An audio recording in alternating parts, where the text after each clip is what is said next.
So should I start? If we wait until 10:05, Okay, just in okay, case a okay. couple more people want to join. Yeah, perfect. Yeah. Okay, thanks.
Okay. So thanks everyone for coming to our first applied PG seminar for this semester. Today we just have one speaker. Oscar will be talking about moduli spaces and integrable hierarchies. So over to you, Oscar. Okay, thanks. I'm gonna do this full screen thing, so I cannot keep up with the chat. But if you want to ask anything, you can do it whenever you want. But yeah, have to be with audio because I will not be able to see the text. Okay, so this is kind of an introduction to the stuff I've been working on for the past, I mean, since my master's, but yeah, more intensely in the past 2 years. Okay, so the motivation is, so we start with general relativity. Oh, and then we motivate, yeah, so in general relativity, the main actor is the Einstein's equations.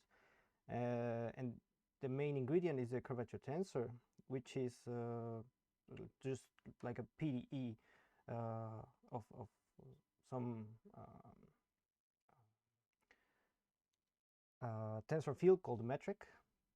So the motivation to do quantum gravity is to quantize this object, and we're going to see that this, well, we won't see, but I mentioned that this is a very hard problem, so we'll have to do like an easier version of this, and it's to restrict ourselves to 2 dimensions, and then it will lead us to some mathematical objects called Riemann surfaces.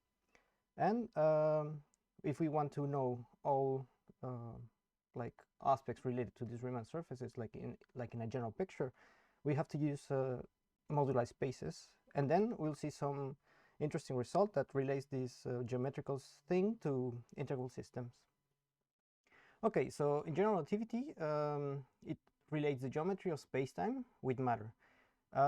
This is the content of Einstein's equations. For some reason, I do not have a pointer. Such a shame. So we have Gij, that is called the Einstein tensor, and it has this expression. Okay, so these are Rij, Rgjj, Ij are like they describe how space-time is curved. Okay, and then on the right side we have this Tij, which is it's called a stress energy tensor, and it basically tells us how matter or energy is distributed in space-time. Okay, so yeah, so the picture is like we have a flat space-time, and once we have presence of matter, it curves. Okay, so this R thing is called the Ricci tensor, and yeah, as you can see, it's a very complicated expression. It involves second partial derivatives of this G tensor called the metric, and this metric is basically how we define the inner product in a space-time. Okay, here this metric tensor encodes like, if you want to call it, the axioms of special relativity, that no object can travel faster than speed of light and things like that. Okay, so this Ricci tensor is the trace of a more complicated tensor called the Riemann curvature tensor. Here we have we use Einstein's summation convention, that if we have 2 indices repeated, if we have repeated indices, then we have to sum over them. So yeah, I just excluded this summation symbol. So this Riemann tensor, which is basically the heart of these Einstein's equations, is it has a d squared minus 1 independent coefficients. So in 4 dimensions, it's a lot of coefficients. When here d is the space-time dimension. So when I talk about space-time, I refer one direction of space and d minus 1 directions of space. Okay. So yeah, if we stick to this coefficient expression, we see that the easiest non-trivial scenario is d equal 2, which so this means like we will study surfaces with one direction in time and one direction of space. So this Riemann thing will be just one coefficient, just one function.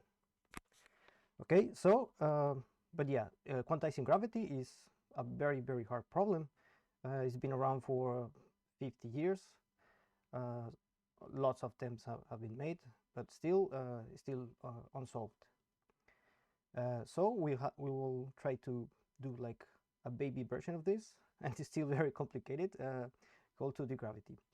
So okay, now I would like to discuss how do we quantize things, well, in physics, how usually it's been done.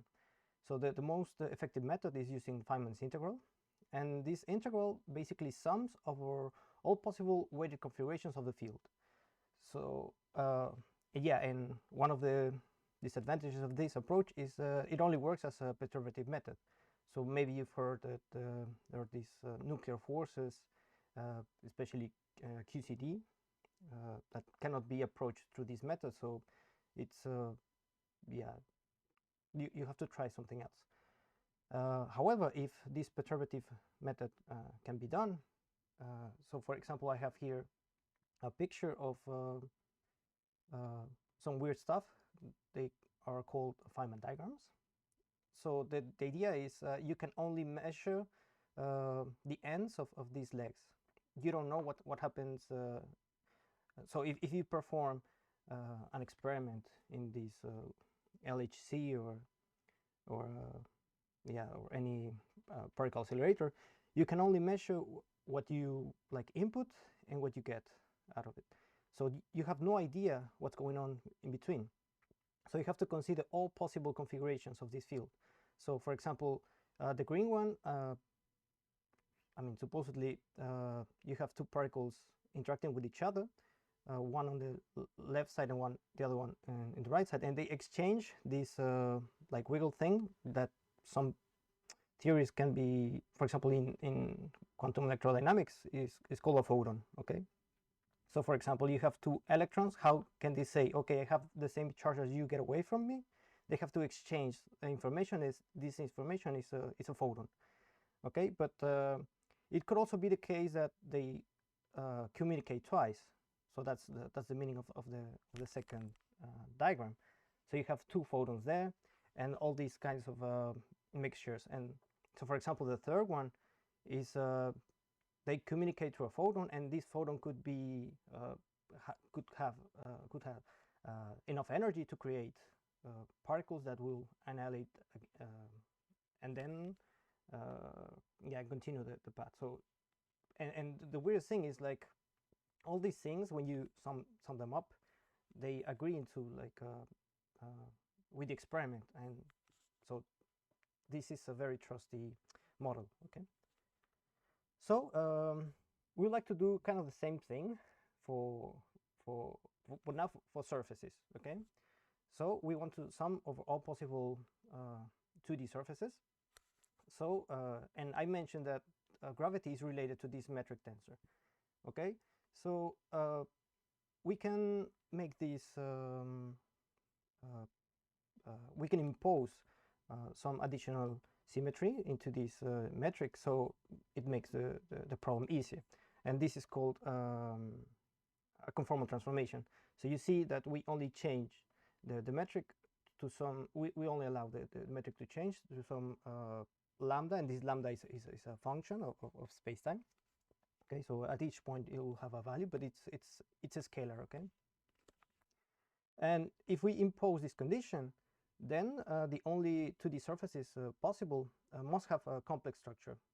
This is somehow easy to this result is kind of easy to see to get.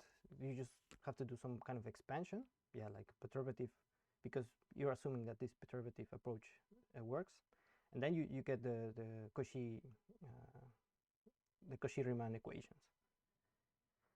So this makes that the 2D quantizing 2D gravity is to count of all these Riemann surfaces, all possible Riemann surfaces.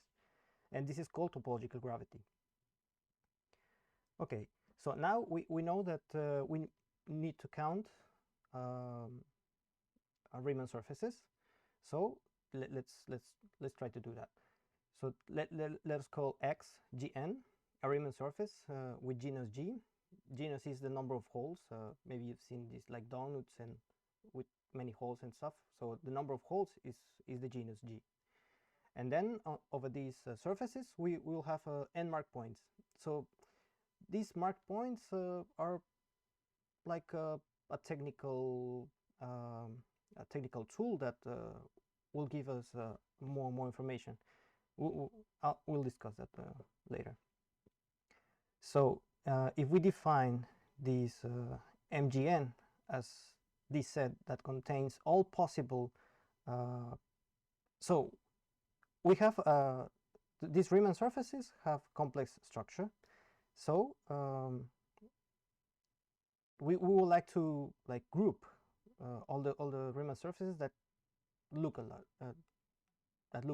okay? And so this is called formally called an isomorphism. So each point of this MGN space will contain all possible it's one class of all possible Riemann surfaces related through some complex transformation. Okay, and so we'll find this is another technical requirement that we should satisfy this 2G plus n minus 2, and this is if you ever studied algebraic geometry, or it's called the Euler characteristic, and this basically means that the integrals will be finite. Okay, yeah, it's very technical to say, but that's what this 2Gn plus n minus 2 is for. Okay, yeah, and this is related to the next statement, that we say that this moduli space is stable if this okay, so each point,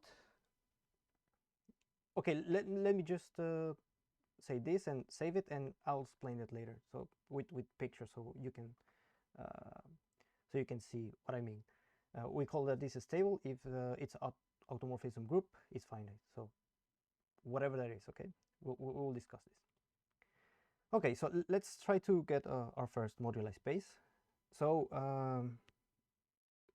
so here I made a mistake. This should be x 0, 3 x 0, 3, because it's genus 0. Okay, so the Riemann surface that we are interested in should be I mean, it's just a typo. Okay, so this CP1 is a sphere. Okay, and the reason it's called CP1 and not just the sphere is because it has this complex structure that it satisfies these Cauchy-Riemann equations. Okay, and in this space we will mark 3 points, x1, x2, and x3. Could be arbitrary. Okay, and so the magic of this is through these Möbius transformations we can map we can always map these x1, x2, and x3 to 0, 1, and infinity. I mean, this may look a bit strange of why do I talk about this infinity, but if you remember that this Riemann sphere is actually the complex plane plus the point at infinity, then it makes sense. Okay, and you can verify that if you substitute x1, x2, and x3 in this f of x, you'll get exactly 0, 1, and infinity. Okay, so this means that any sphere and 3 random points can always be mapped to one and only one sphere with this 0, 1, and infinity. Okay, so this means that this moduli space M03 contains only one point, because yeah, any sphere with 3 random points can be mapped to only one sphere with 0, 1, and infinity. So what about the same sphere but with more mark points.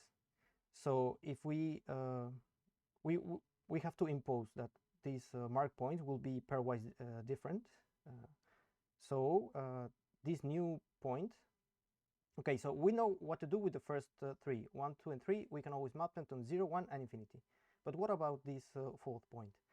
So so actually this fourth point can travel around the sphere without touching 0, 1, and infinity.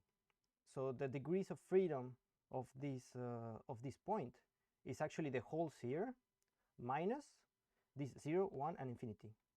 So that's why at the bottom of the slide it says that M04 is just a sphere without these 3 points. Okay, and here you see that this space is yeah, very close to being a sphere, but a puncture one.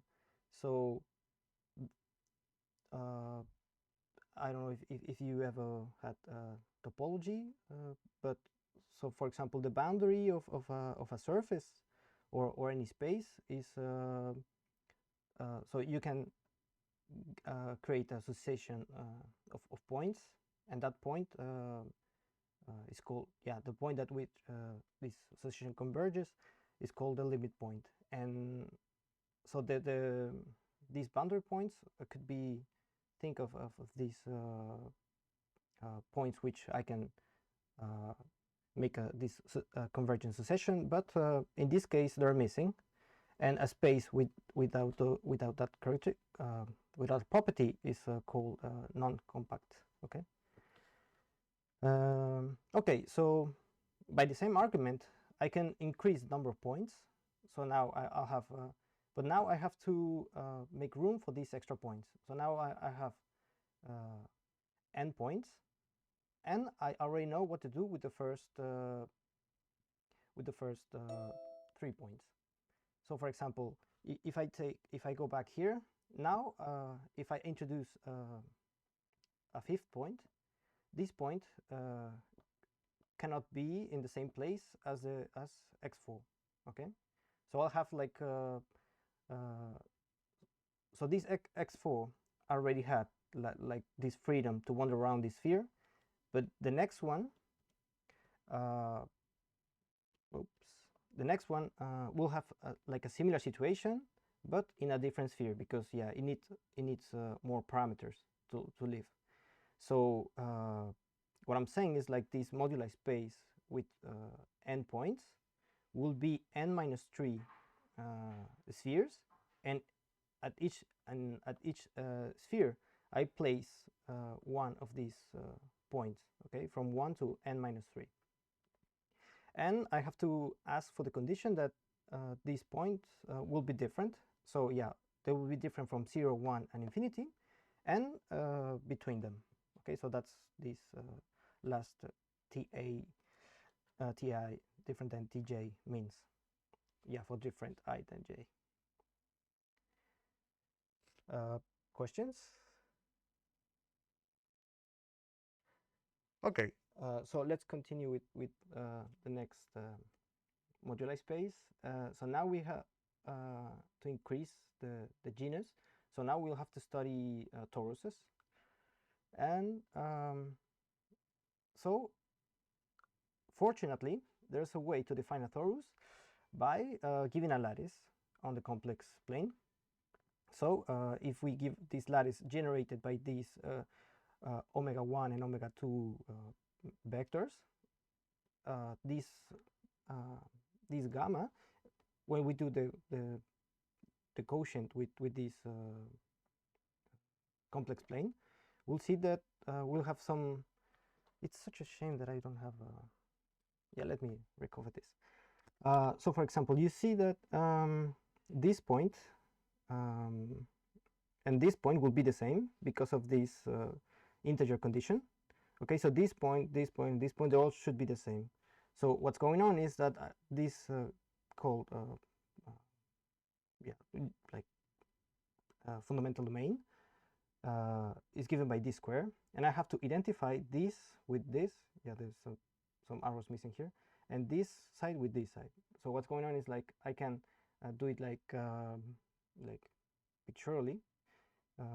So what I say is like I have to glue this side with this side, so I'll get a cylinder, and then I have to glue this side with this other side, and I will complete the donut.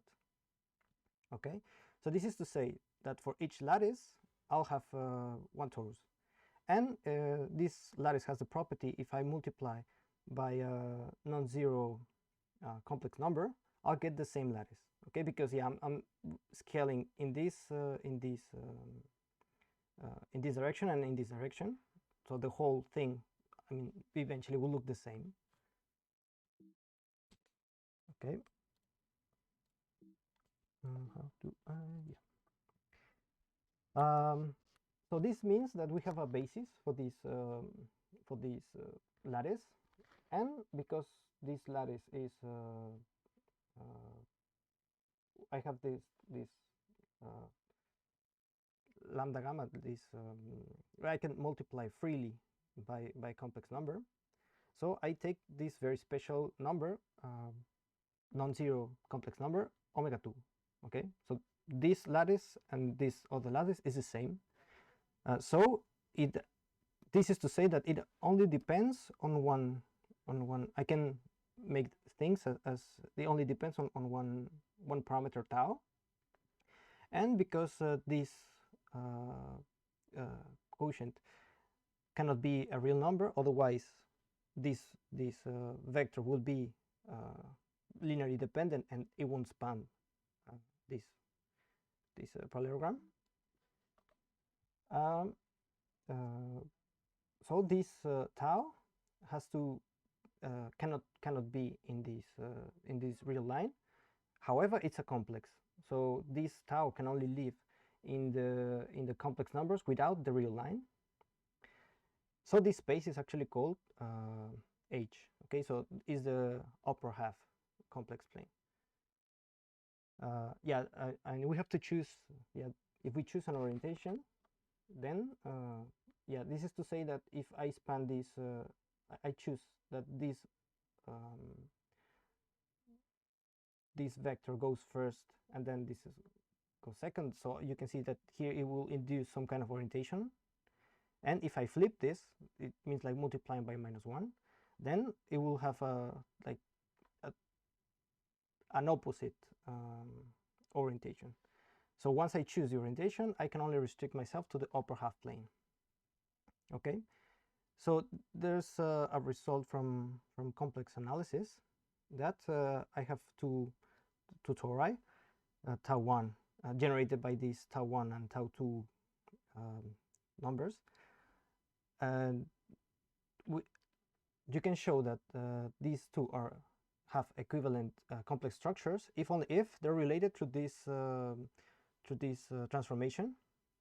So this kind of looks like a Möbius transformation, but with integer coefficients.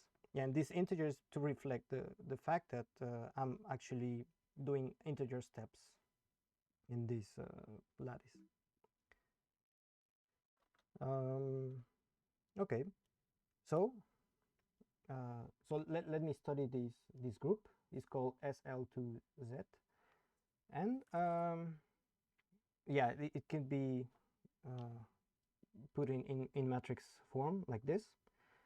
And so the moduli space would be this parameter space of lattices modulo this group.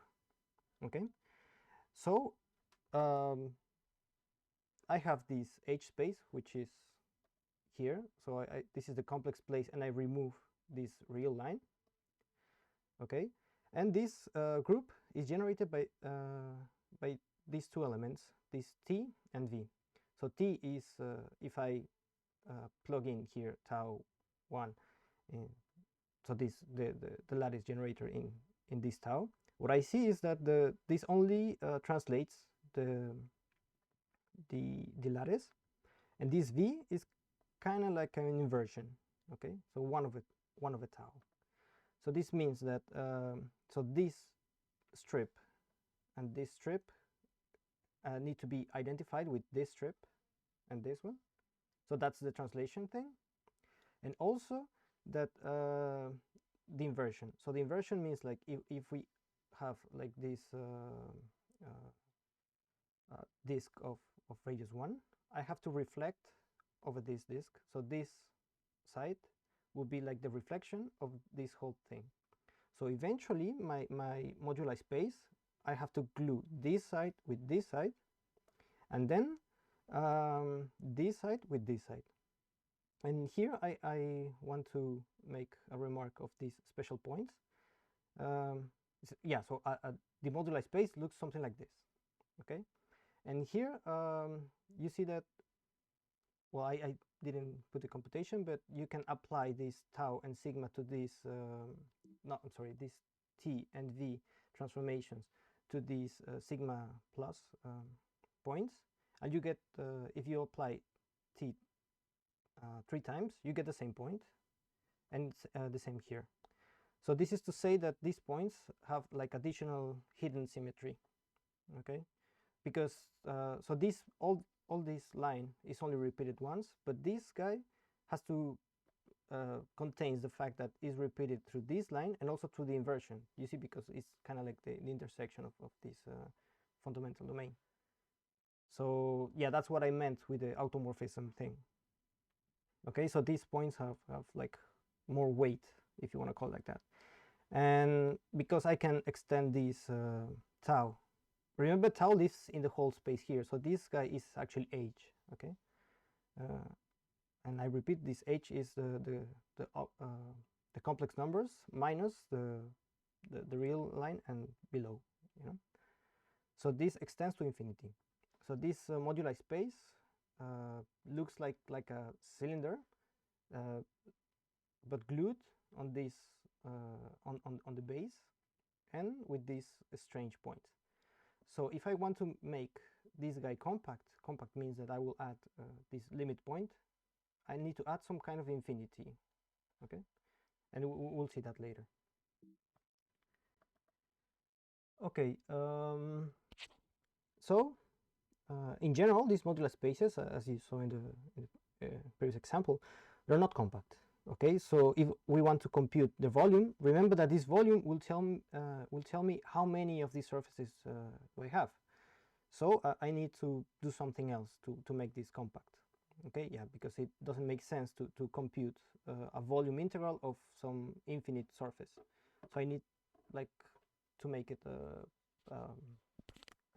compact, otherwise I cannot perform this integral. So we need to add these limit points, and this adding is a tricky task. However, it's possible, and we have to add some strange curves called nodal stable curves, and these boundary elements must describe the behavior of limit points. So let us go back to M04, and we want to compactify this thing. So remember that this, let me switch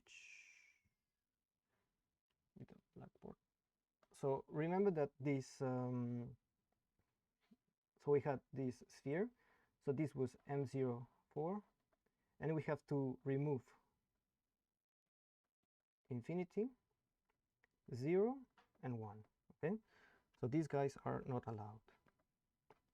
However, this point x4. Sorry, I can't see. Oh, sorry, yeah, I can see. So before I couldn't see.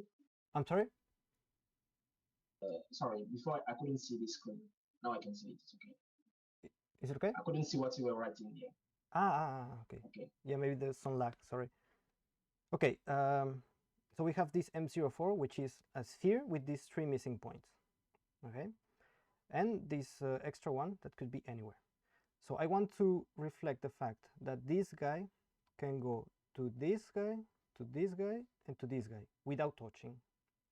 Okay, so what actually happens is that if I want to make this limit from let's say x4 to 1 to 0, so what will happen is it will look something like this. So I have x4 0, x4 0, and 1 and infinity.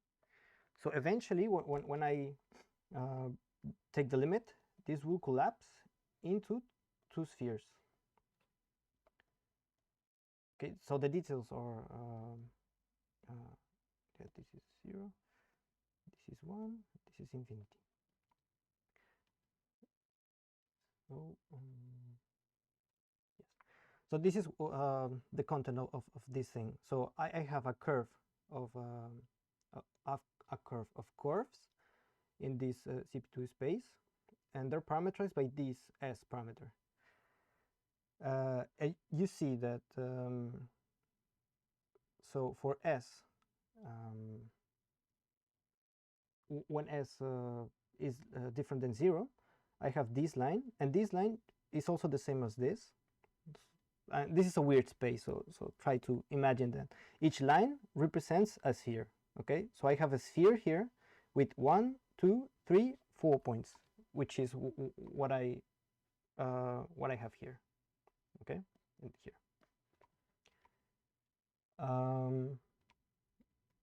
And now I would like to take the limit. So this limit translates into taking this S parameter to 0. Okay, so what you see is that when I make this S to 0, it will collapse into these two lines with this node. Okay, and in one line I'll have 1, 2 points, and in the other I'll have 2 points again. Okay, so that's what I meant with this limit. Okay, so this is when S goes to 0, and that's why we have this figure here. Okay, so we start with a sphere with 4 points, and we end up with this. However, that's only one limit, so we have to do this for each limit like this. Okay, so this is 1 when x4 goes to 0. We have to do another one when now it goes to 1, and again when this guy goes to infinity, and this will be 1 and this would be infinity. So we have 3 curves, so it's 1, 2, 3, and this is great news because remember that this M04 was this sphere with holes, but now we have to add M0, yeah, we have to add this kind of pair of and you see, yeah. So this is very interesting because we have 2 spheres. So this is CP1 times CP1, but not any CP1, because here you see that this point is missing, and we have some kind of like node here. This guy's missing and this guy's missing. So if you take this separately, this is in fact M03. You see, it's a sphere with 3 weird points. So this is to say that it's not actually this, but this M03 times M03. Okay, and so this is to say that the compactification of M04 is M04 union like this set of M03 times M03 and 3 times, you know. Okay, so and you see that these curves have this weird point. This is called a node. Okay, so we're allowed to wander around the space except for this point. This is like a forbidden point. Okay, yeah, so that's the hidden message of this image. Okay, so let's try to do another one, and now let's turn to M05. And M05, remember that we have two spheres, and in one sphere this T2 is allowed to wander around anywhere except for 0, 1 and infinity. Yeah, sorry, this should be 1 here. Oh, sorry, 1 and infinity. So that's my mistake. And also this is when T1 and T2 are the same. So this we should also remove. Okay. Let me try to do draw a picture.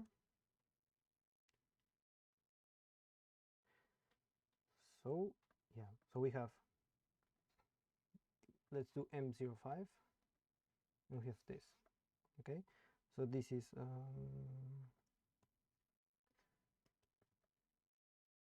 yeah, this is 0, 1, and infinity, and the same here. And here we have T1 that wanders around freely, and here we have T2. Okay, and now we have to compute okay, so this is close to the last example, but not really, because these spheres are not interacting with each other, because yeah, as I said, there are different sets. Okay, so there's no node like in the other ones, so we have this. Okay, and so we want to consider these limits. Okay, so when T1 goes to 0, 1, and infinity, and the same with this guy. However, let me go back to the presentation. We have the freedom of these 2 points, okay, T1 and T2. So we can make them to take the limit 1 with this. So we can take the limit only on this side and on this side, but also we can take them at the same time, because yeah, we have this freedom with this T1 and T2. Okay, so if we take 2-point limit while keeping three different, we see that every time we make the 2 points meet each other, we'll create a node. So we have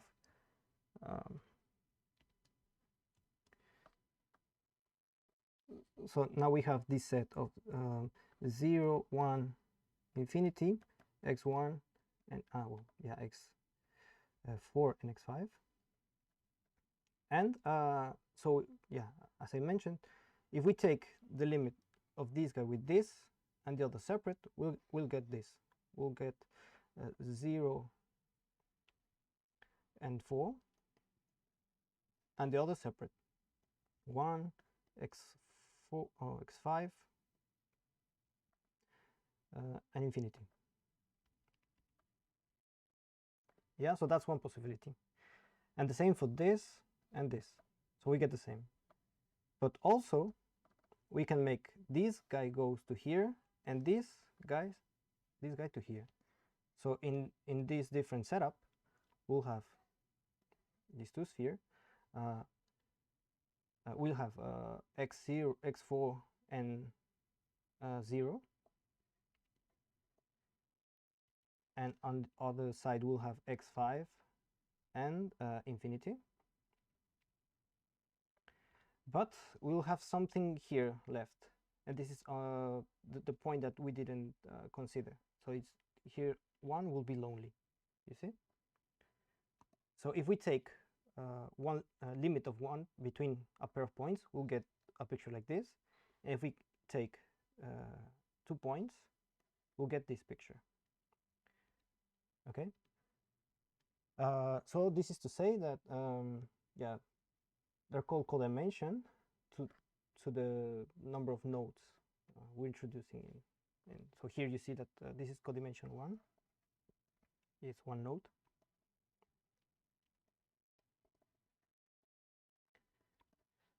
And here codimension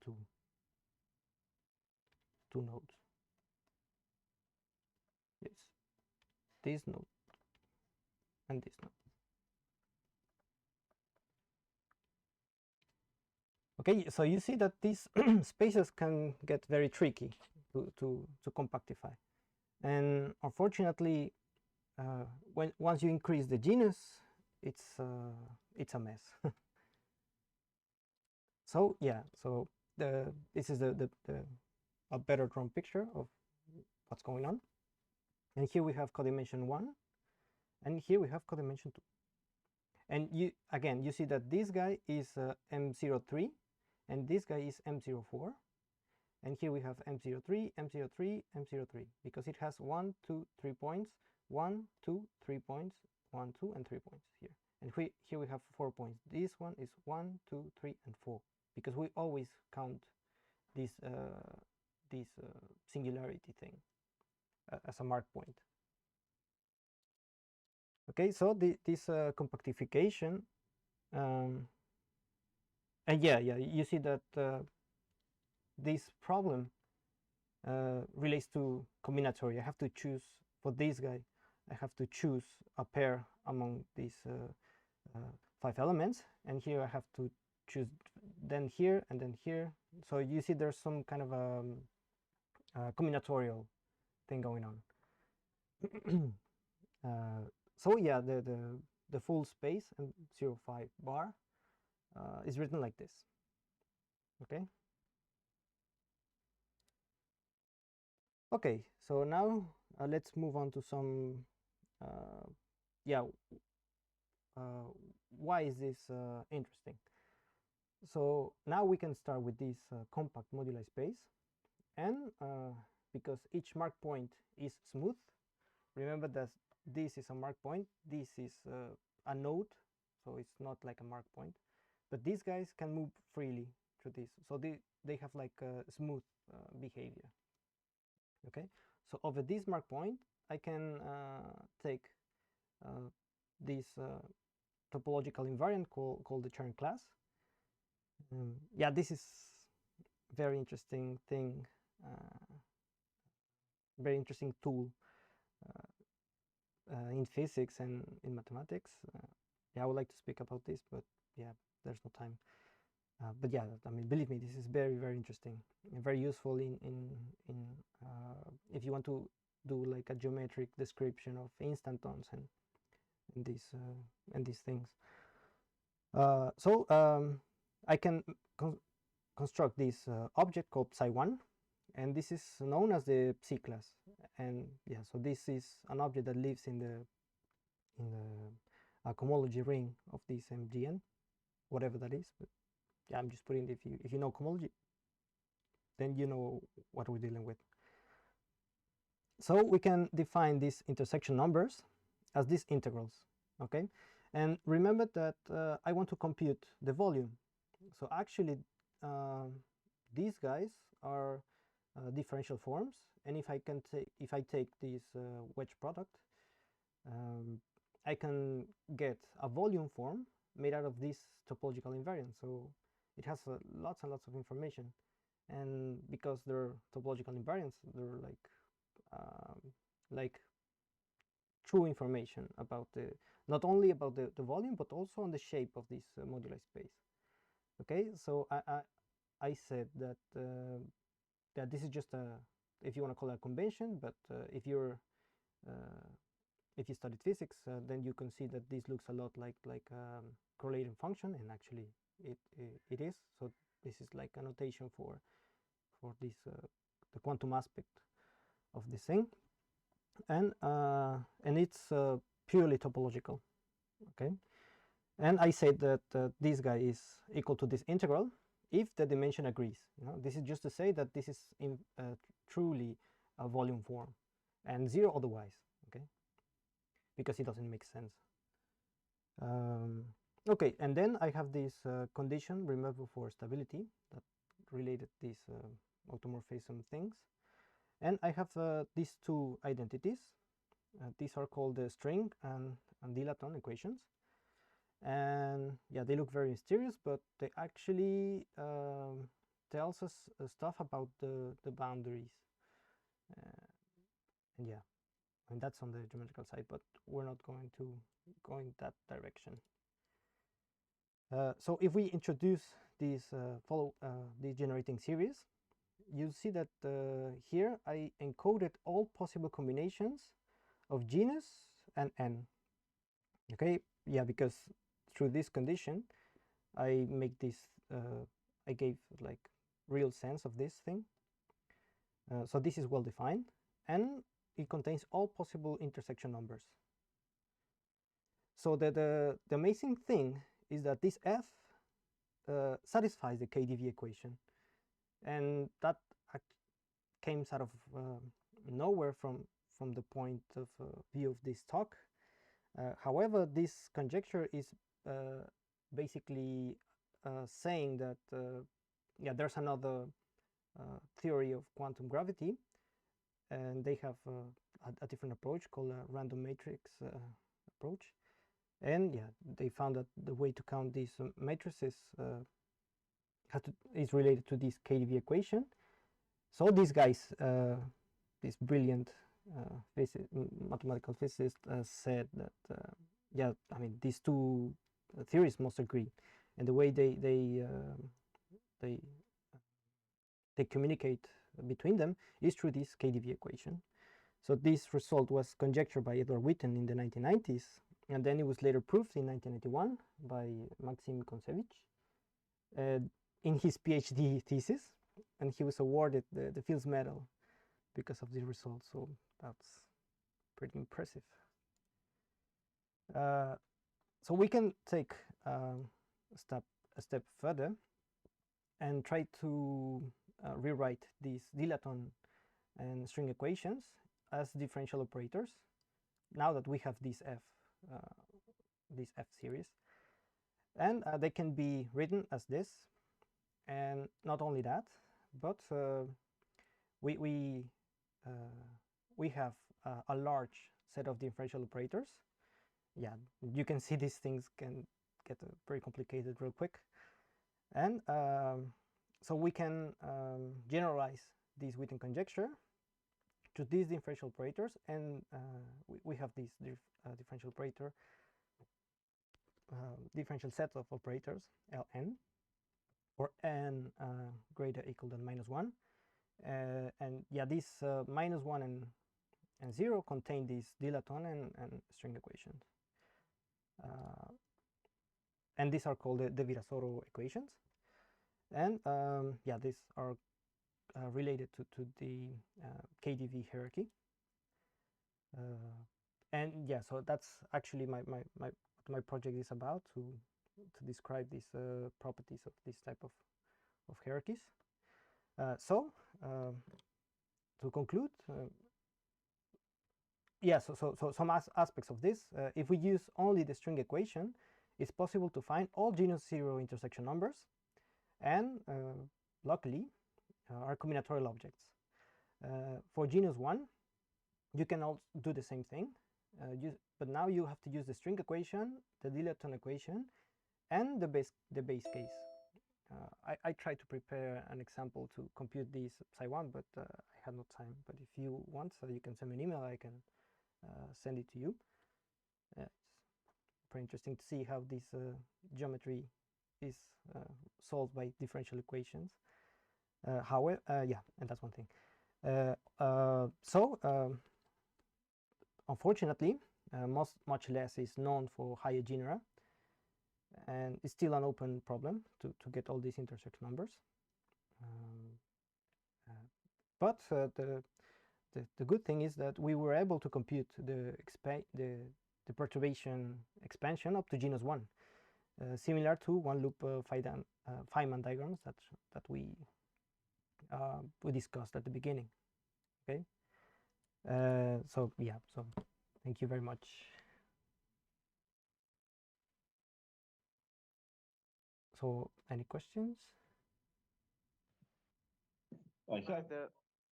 Hi, I have observations and questions. Yeah.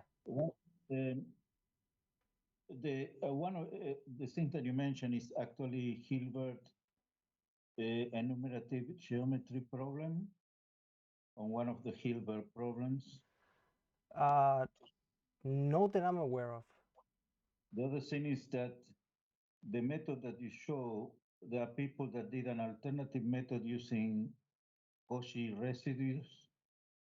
So they collapse, they call it the pinch method, and they were able to evaluate up to genus 2. Oh, okay. they couldn't go further than that. And the other thing is, it seems that maybe the KP equation is more up to Riemann surfaces than the KDV, which is the KP is the two-dimensional version. So I don't know why it's not involved instead of KDV, but that's just an observation. But I really will tell you to try to check the work of Yvonne Geyer. Oh, okay, thank you. Yeah. She did this with the method of Cauchy residues. She called it the PIN method. He was able to evaluate up to sinus 2. She had the same problem. She has a conjecture to a general case, but she doesn't know how to proceed. Oh yeah, thanks. I'll look into it. Actually, the approach that we're doing on my project is through some called double ramification hierarchy, and they use a different topological invariance to compute these things. And it appears that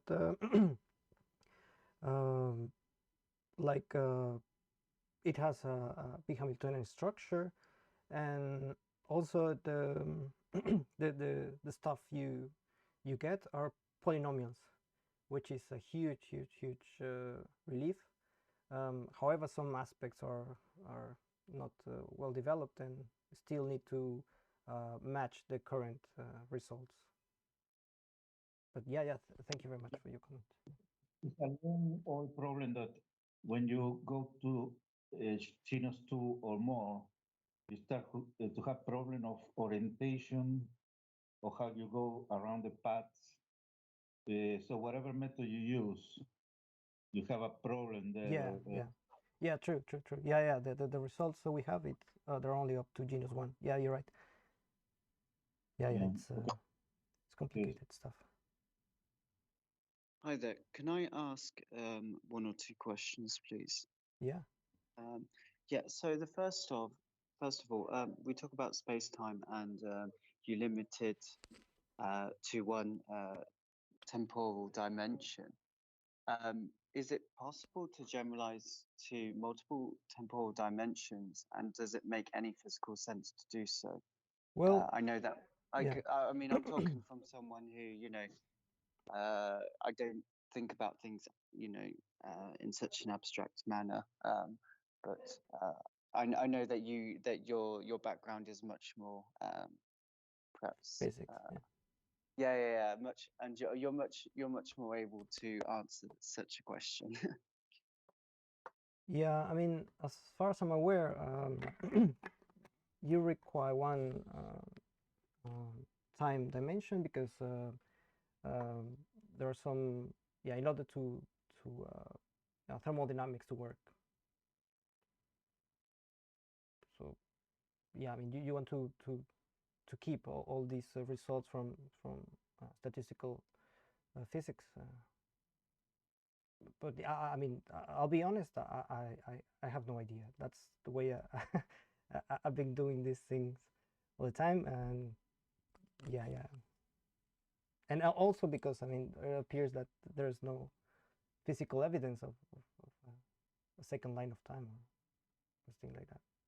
Okay, and the second question I was wondering is, you were talking about different configurations, different combinations of your. I don't know whether you're able to show the different diagrams, but you had like multiple spheres together, and you had different points on. So what I'm wondering is, you were talking about, okay, it leads to combinatorics, different combinations. I don't think it was that. I think you were drawing it. But what I want to know is, are there any configurations which are incorrect?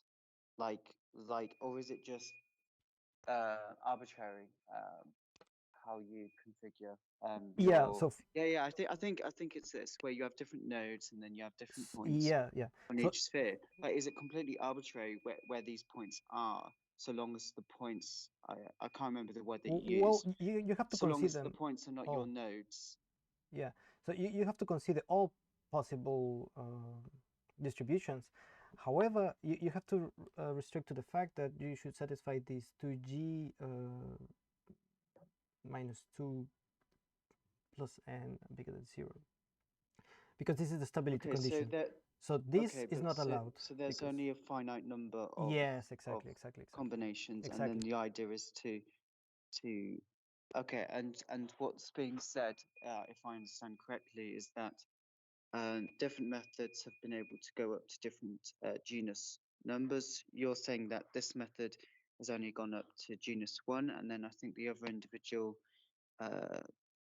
is it Daniel? I'm not Yeah, sure who it was. They talked about how another method was able to do so to up to genus 2. Is that correct? Daniel? Yeah. Yes, the problem is that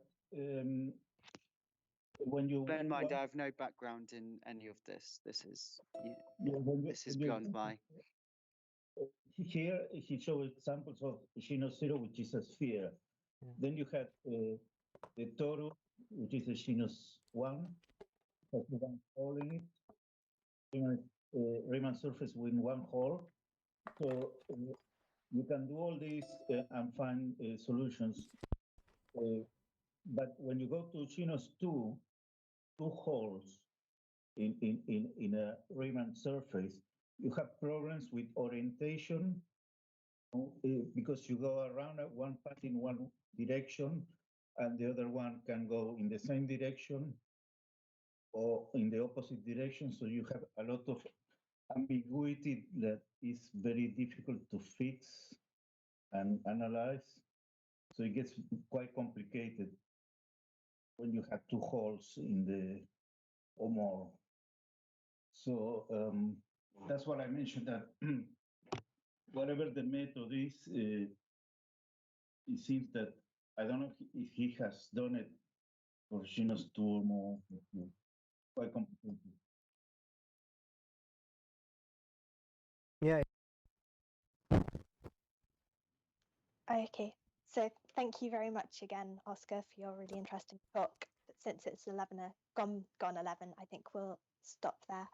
But yeah, thank you. Okay. Thank you, everyone. Thank you very much. See you next time.